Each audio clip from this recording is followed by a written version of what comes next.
Man, I used to play the trap spot, propped on the block like I was part of the backdrop. Now it's scale, props, effects, and backdrops. The right lighting, you never catch me biting. Say you make it look so real when you pose the figures fighting. I caught lightning, stuck it in the detour. Replicate epic scenes from the Creed War. Compose pieces with artists that span the globe. Fearsome foes, Spidey in the picture perfect pose. Insert the comic book cutout to shoot a show. Oh, you ain't know? Yo, everybody know me. I made nerds cool, cool nerd like my man Zoe. Took the everyday display, gave it a spark. Welcome to articulated comic book art. That's crispy. So this past weekend was the International Toy Fair 2013. They showed a lot of stuff for Marvel product on the 6-inch side. They showed some 3 3/4-inch stuff. I'm gonna primarily be talking about the 6-inch stuff or the Marvel Legends related stuff. Talk about some other things real quick that I anticipate that they announced as well. But as far as the Legends are concerned, they showed the second wave of 2013. Didn't really hear anything about these running changes. I don't think. I haven't heard anything on net. I just basically took some pictures from MarvelousNews.com that I'm gonna show here and talk about them a bit. Obviously, I wasn't at Toy Fair. It's not really open to the public. But I didn't hear anything about the running changes from Wave 1 of 2013, which is basically Wave 4, or from Wave 3, the Blade and the Moonstar. I don't know what's going on with that. I'm definitely interested in getting that Century so we can round out our Dark Avengers here. And on the Marvel Legends side of things,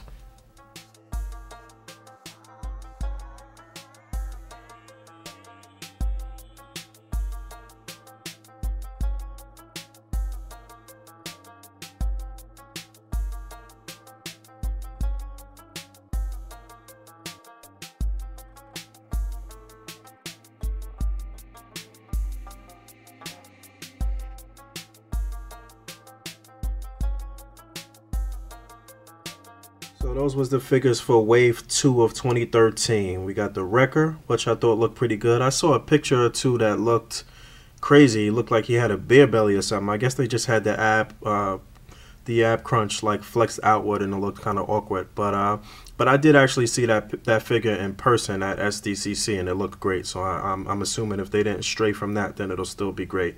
We got Jean Grey, which is something we've been waiting for a long time, in her 90s uniform. Again, like I always say, not a huge fan of that mold, although the mold is actually good.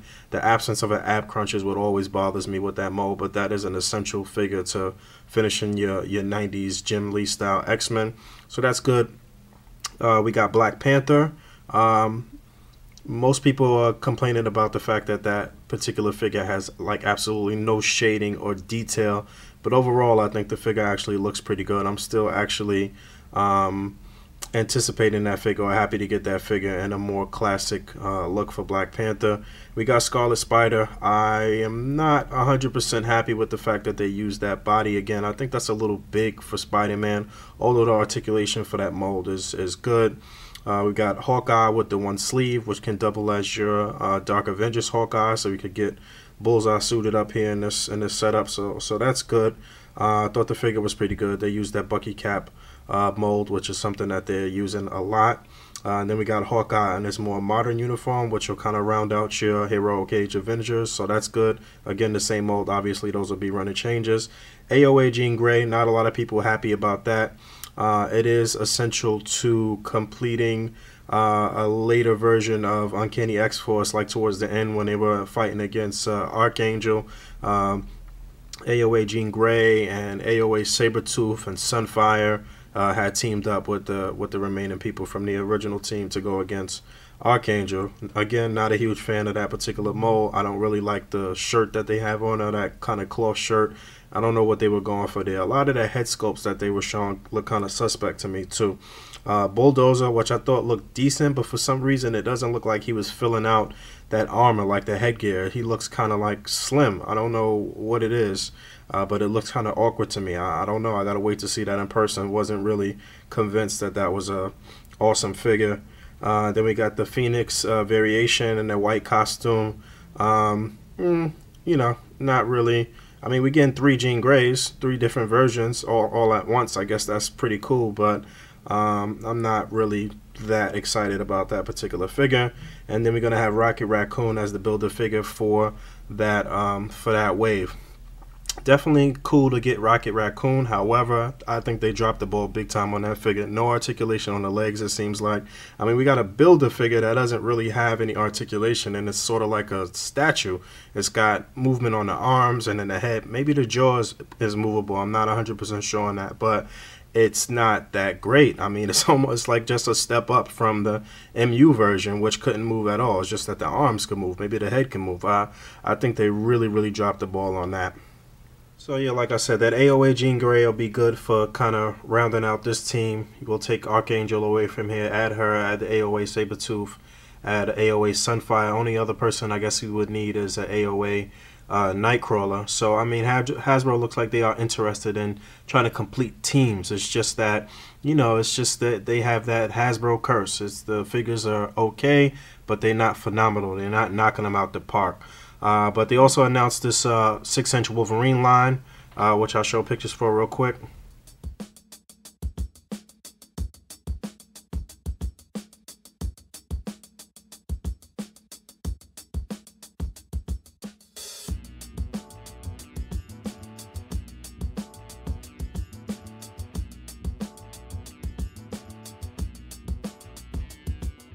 They showed Wolverine like this version that we have, or more so like the version that came out in this past wave, with the silver and without the metallic claws. I'm not sure if they're going to be releasing him again or if they were just showing him like they did show images of the Wave 1 from 2013 with Hyperion and all of those characters. I mean, they normally do that.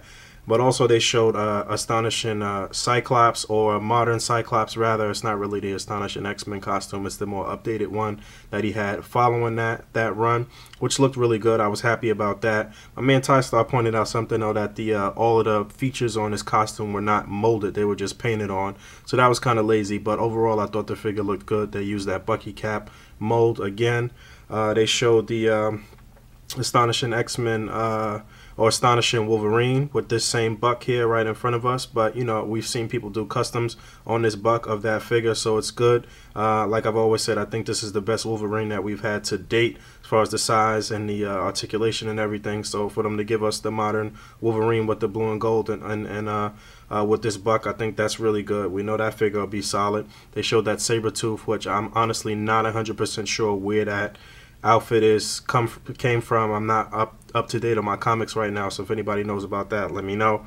But the actual figure looked pretty good. Looked like they used the Hyperion mold. The paint wasn't phenomenal, but the figure looked pretty decent.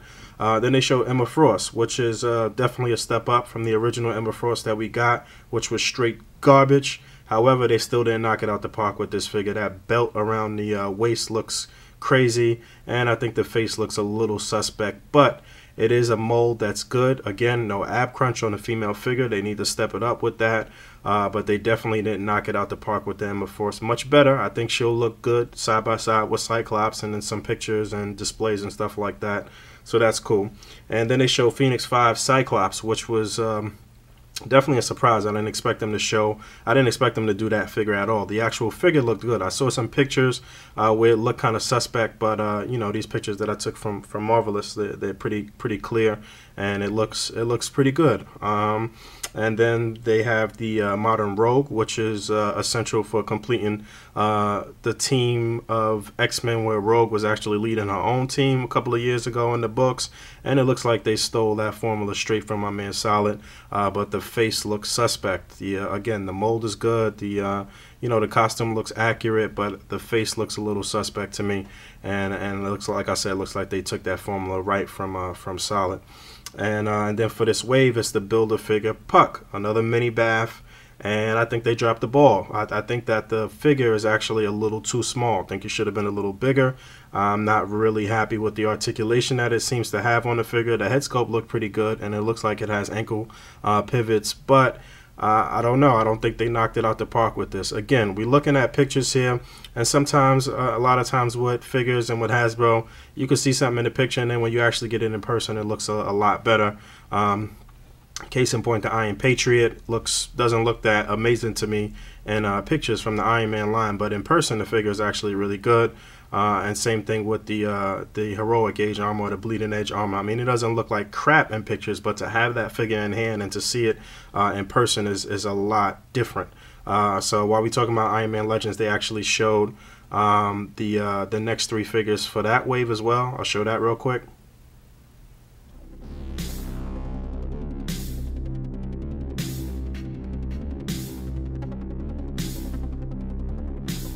So that'll be rounding out the Iron Man Legends line. They had the Mark 42. Wasn't really that crazy. You know, they lost the ab crunch again. So I'm not really that crazy about that. Looks like the same mold that they've been using. And then they had that Ultron, which looks horrible to me. They used the Titanium Man mold, which we know had problems with the legs and being really tight and trying to twist those joints and whatnot. And again, I just don't think that looks that great for a classic Ultron. I still think the Select version is better. And then they had the Iron Patriot, which we know now is going to be Rhodey in the Iron Patriot armor. But that'll round them out, and then that'll get you to complete the Ironmonger figure here. So aside from the Legend stuff that they showed, a couple other things that I'm interested in personally that they showed or that they talked about is the 6-inch Legend style Star Wars figures. It's been a long time coming for 6-inch Star Wars figures. I know a lot of people are excited about that. Never really personally got into the 3 3/4 inch figures for Star Wars. You know, they've been doing that for 20 plus years. So a lot of people have been waiting for 6-inch. It's going to be all of the people that collected 3 3/4 inch for all this time that's going to buy them, and they're going to get a lot of new people on. Hasbro's definitely about to make bank on those. I believe Hasbro announced that they're going to be doing the Soundwave, so I'm glad I held out on the one that just came out, the MP. So I'm definitely interested in getting that Soundwave. Supposed to be releasing them with all the tapes, so you don't got to buy them separately. So that's pretty interesting. I don't think they showed any pictures or anything of that, and I don't even know where I heard that. I'm not even sure if they announced it at Toy Fair, honestly. But they also showed some prototypes for the Figma Avengers figures. Definitely interested in that. And I know a lot of people are interested in some of the DC stuff that they showed. And that's pretty much it. I mean, it was a lot of stuff that got shown, a lot of good stuff for G.I. Joe, for Transformers, for DC, you know, Mattel, a lot of nice things. But me personally, I'm definitely looking forward to the Figma Avengers, the Legends, Star Wars, and that Soundwave, and you know certain Marvel Legends that I already showed. So 2013 is looking good. And that's pretty much it, man. I guess I'll talk to y'all in another week or so on MTRT. Peace.